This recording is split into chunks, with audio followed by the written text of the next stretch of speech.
श्रीमन्नारायणाय चरणौ शरणं प्रपद्ये। श्रीमते नारायणाय ओम नमो नारायण। श्रीमद्भागवत महापुराण अंतर्गत प्रथम स्कंद के 7वें अध्याय में भीम के द्वारा, भीम का एक अर्थ होता है शिव। भीम शब्द ही शिव का पर्यायवाची शब्द है और भीम को भगवान शिव के नाम से भीम रखा गया था। उन भीम के माध्यम से जब दुर्योधन का उरुभंग कर दिया जाता है, उरुभंग से तात्पर्य उसकी जांघ तोड़ दी जाती है। पड़ा पड़ा एक स्थान पर दुर्योधन पूरी तरह से रोता बिलखता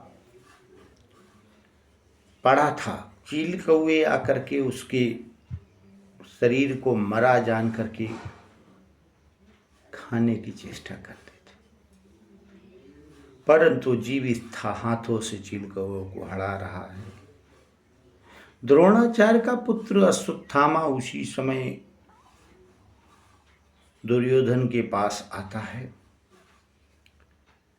भर्तु प्रियं द्रोणरति स्म पश्यन् कृष्णासुतानां स्वपतां शिरांस् उपाहरत्वे प्रियमेव तस्य जुगुप्सितं कर्म विगर्हयन्ति, जुगुप्सितं कर्म विगर्हयन्ति।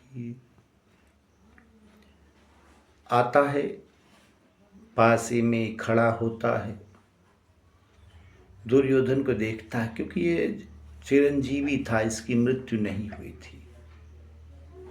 अश्वत्थामा बलिर्व्यासो हनुमान विभीषण, ये सब चिरंजीवी थे, तो ये भी चिरंजीवी था, पहले नंबर का था।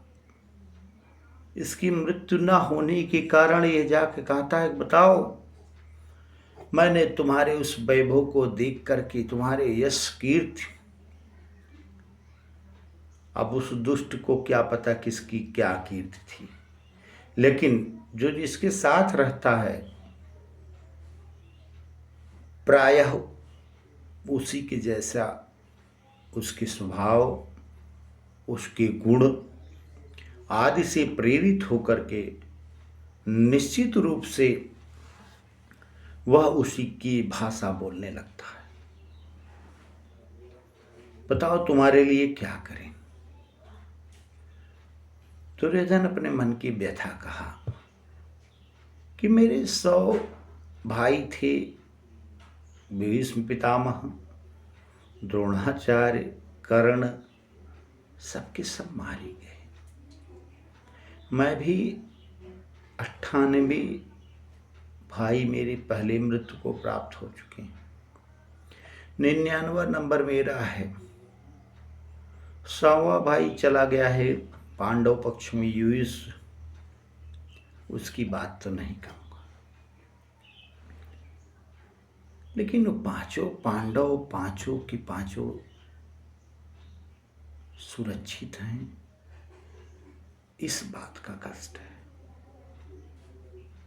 होना भी चाहिए। क्यों?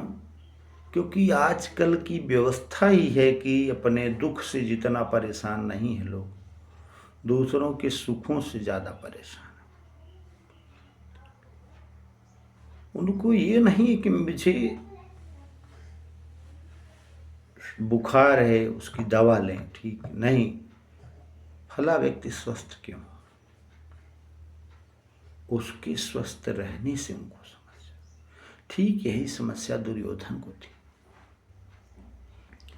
फिर क्या था, उसने कहा युद्ध की रात आज समापन की रात है, और इस रात्रि में निश्चित रूप से पांडव बेफिक्र हो जाएंगे। तो मैं उनके निश्चित रूप से रात्रि में उनके सिरों को काट लाऊंगा, ऐसा उसने कहा। फिर क्या था, गया काकोलूकन न्याय से पहुंचा और रात्र में ही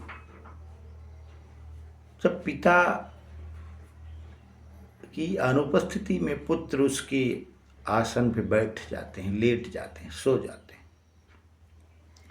ठीक इसी प्रकार द्रौपदी के जो 5 पुत्र थे वे सब 5 पांडवों के पुत्रों ने 5 पांडवों के स्थान पर शयन कर लिया और रात्र में ही 5 का गला काट करके हाथों में लेकर आया।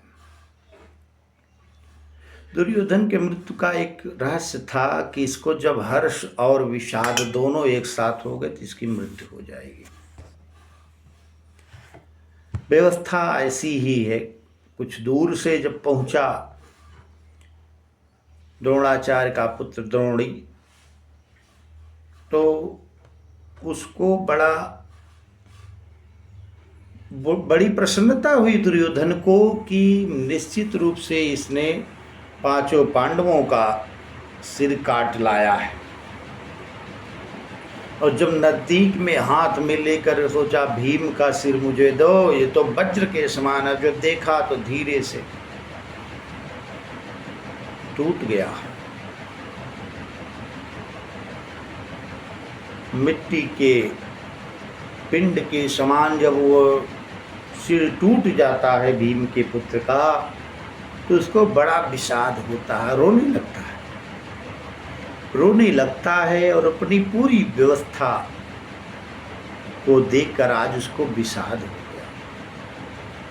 और उस अश्वत्थामा को डांटने फटकारने लगता है, तुमने तो मेरे कुल को पिंडदान करने के लिए भी किसी को नहीं छोड़ा। एक बात गूढ़ है जो इस दुर्योधन को भी पता है, लेकिन आज के समाज में लोग मूर्खतावश ये बात नहीं जानना चाहते। शास्त्र ने पिंडदान की व्यवस्था के लिए औरस पुत्र को ही सारा दायित्व दिया है और औरस पुत्र जब सवर्ण स्त्री और सवर्ण पुरुष,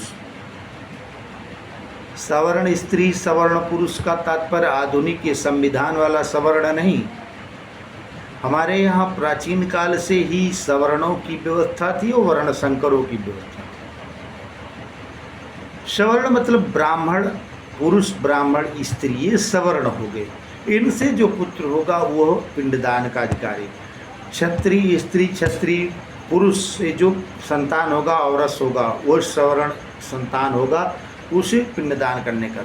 वैश्य स्त्री, वैश्य पुरुष, उससे जो संतान होगी वो पिंडदान करने का है। और शूद्र स्त्री और शूद्र पुरुष से जो संतान होगी वही औरस है। बाकी तो आपका विनाश करने वाली संतानें होंगी, जो कहने के लिए संतान होगी लेकिन आपको नरक में जाने से कोई रोक नहीं सकता। ये बातें लोगों को समझ नहीं आ रही है। अनुलोम प्रतिलोम ये विवाह पूर्णतः वर्जित थे।